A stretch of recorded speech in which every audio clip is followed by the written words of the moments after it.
ನಮಸ್ಕಾರ ವೀಕ್ಷಕರೇ, ಇದು ನಿಮ್ಮ BNN ಕನ್ನಡ, ನಿಮ್ಮ ಧ್ವನಿ, ನಿಮ್ಮ ಸುದ್ದಿವಾಹಿನಿ. ನಾನು ವಿಶಾಖ ದೇವೇಂದ್ರ ಕುಮಾರ್. ಬಸವ ಕಲ್ಯಾಣದಲ್ಲಿ ಬೆಳ್ಳಂಬೆಳ್ಳಿಗೆ ಜೆಸಿಬಿ ಆರ್ಭಟ. ಅಕ್ರಮ ಕಟ್ಟಡಗಳ ವಿರುದ್ಧ ತೀವ್ರ ಕ್ರಮಕ್ಕೆ ಕೈ ಹಾಕಿದ ಅಧಿಕಾರಿಗಳು.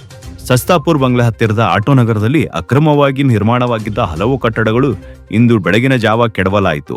ಜನಪ್ರಿಯ ಶಾಸಕರಾದ ಶರಣು ಸಲಗರ್ ಅವರ ನೇತೃತ್ವದಲ್ಲಿ ನಗರ ಆಯುಕ್ತ ರಾಜು ಡಿ ಬಣಕರ್ ಸೇರಿದಂತೆ ಹಲವಾರು ಅಧಿಕಾರಿಗಳು ಸ್ಥಳಕ್ಕೆ ಧಾವಿಸಿ ಜೆಸಿಬಿ ಮೂಲಕ ತೆರವು ಕಾರ್ಯಾಚರಣೆ ನಡೆಸಿದರು.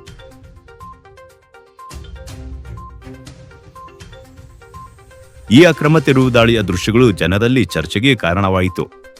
ಇಷ್ಟು ದಿನ ಅಕ್ರಮ ಕಟ್ಟಡಗಳ ಹಿಂದೆ ಪೊಲಿಟಿಕಲ್ ಬೆಂಬಲವಿದೆಯೋ ಎಂಬ ಅನುಮಾನಗಳ ನಡುವೆ ಈಗಲೇ ಸರಿಯಾಗಿ ಕ್ರಮ ಕೈಗೊಂಡಿರುವುದು ಹಿತಕರವೇ? ಸಾಕಷ್ಟು ಜನ ಬಸವ ಕಲ್ಯಾಣದಲ್ಲಿ ಆ ಸರ್ಕಾರದ ಈ ಸರ್ಕಾರದ ನಮ್ಮವರ ನಮ್ಮ ಹಿಂದೆ ಈ ಲೀಡರ್ ಯಾರು ಏನ್ ಮಾಡ್ತಾರೆ ಅಂತ ಹೇಳಿ ಜಗಗಳು ಸರ್ಕಾರದ ಅನೇಕ ಕೋಟಿಗಳೇ ಮೌಲ್ಯದ ಜಗಗಳು ಕಬ್ಜಾ ಮಾಡಿ ತಮ್ಮ ತೋಳ್ಬಲದಿಂದ ಗುಂಡಾಗಿರಿ ಮಾಡಿ ಕಟ್ತಕ್ಕಂಥದ್ದು ನಾವು ಬಹಳಷ್ಟು ಕಡೆ ನೋಡಿವಿ.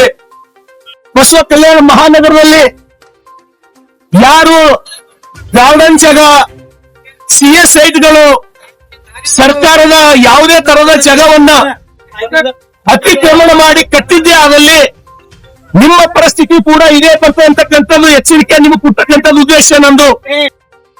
ನಗರಸಭೆ ನಿಯಮ ಉಲ್ಲಂಘಿಸಿ ತಾವೇನು ಬೇಕಾದರೂ ಕಟ್ಟಬಹುದು ಅನ್ನೋವರಿಗೆ ಇದು ಎಚ್ಚರಿಕೆಯಾಗುತ್ತಾ? ಅಕ್ರಮ ಕಟ್ಟಡಗಳ ಕೆಡವಿಕೆಯ ಹಿಂದೆ ರಾಜಕೀಯ ಲೆಕ್ಕಾಚಾರ ಇದೆಯಾ ಅಥವಾ ಜನಸಾಮಾನ್ಯರ ಹಿತಕ್ಕಾಗಿ ತೆಗೆದುಕೊಂಡ ಖಡಕ್ ನಿರ್ಧಾರವೇ? ನಿಮ್ಮ ಅಭಿಪ್ರಾಯವನ್ನು ಕಮೆಂಟ್ನಲ್ಲಿ ತಿಳಿಸಿ.